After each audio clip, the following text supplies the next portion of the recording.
Most of all, he asks how my health is, how the kids are doing at school, and what they are interested in. Basically, we mostly talk about that. It's impossible to talk about his health, because everything is always, quote-unquote, fine for him. He plays sports, recovers, takes vitamins, looks after himself. We need not worry about him. Therefore, I might as well not ask him. Everything is always, quote-unquote, fine with his health.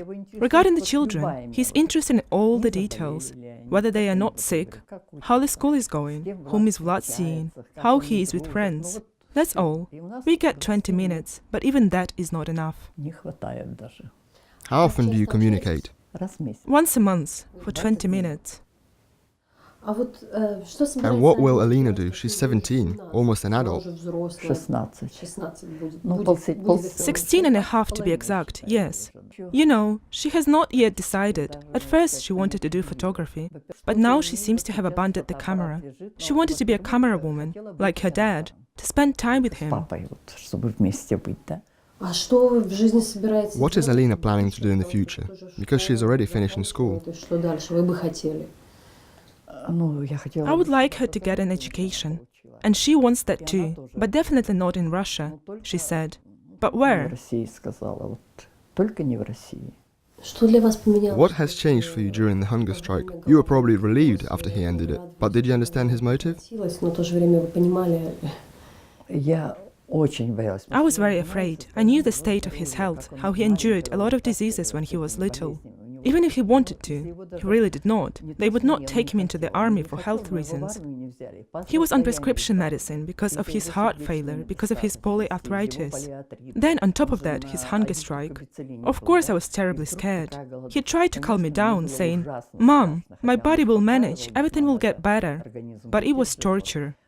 Every day, I went to bed thinking about it, and then getting up again, waking up even at night and thinking of him immediately.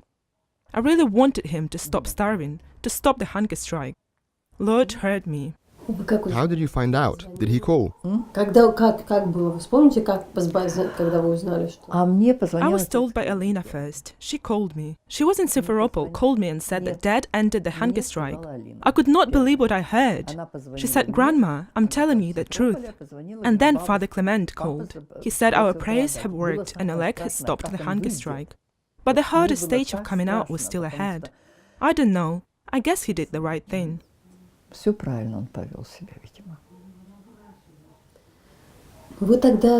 the time you said that you understood why he did that, or accepted it. I did not understand it. I merely accepted the fact. I accepted his decision. I could not understand it at all. How he could put himself under such risk. Of course it was hard for me, but I accepted it. During the hunger strike, who has contacted you? Russian politicians? Ukrainian ones? No one. Practically no one. Recently, some of our human rights defenders. Then there was this one Crimean Tatar human rights activist. Father Clement also came once. Then you wrote that letter?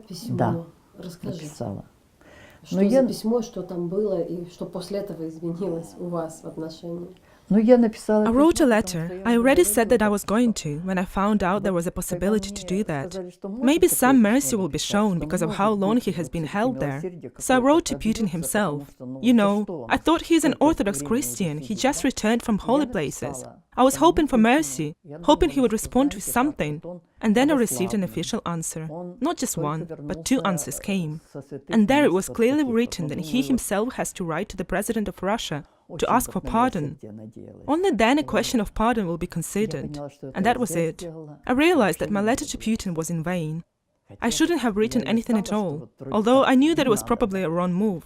But what if? And you know, there was some kind of hope. And what if someone else supported me? What if this plea became the last straw? But no, now I know that it was never going to make things better. It will soon be the 5th anniversary of Sentsov's arrest. It was May the 10th, 2014. He was arrested on that day. Officially, they announced the arrest on May 11th, but he was taken on the 10th. On May the 9th, he was there with the children. He was on a trip to Bakhchisarai with Vlad and Alina. Then they went to baths and Vlad stayed with me. Alina said that she will go with Dad, and they went to Simferopol. Then at 2 in the morning, Alina was brought back to me, which meant that Oleg was already arrested. Considering he was given 20 years, do you think there is hope for amnesty? Under which circumstances could he be released earlier?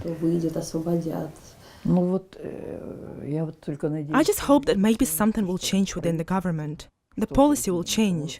After all, it is not just Ukrainians who are asking for Oleg to be released. Russians are too. So there is general understanding that this case was mostly fabricated. I don't know what to hope for. I hope for one, that the people do not forget.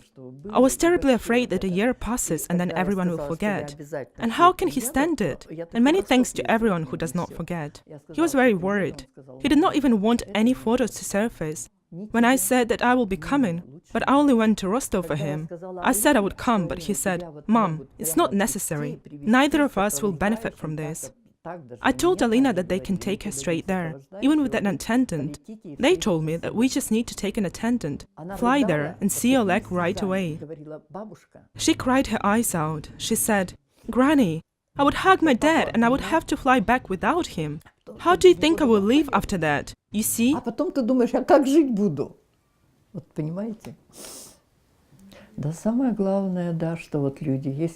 People really do help. If it were not for the people, everything would have petered out by now.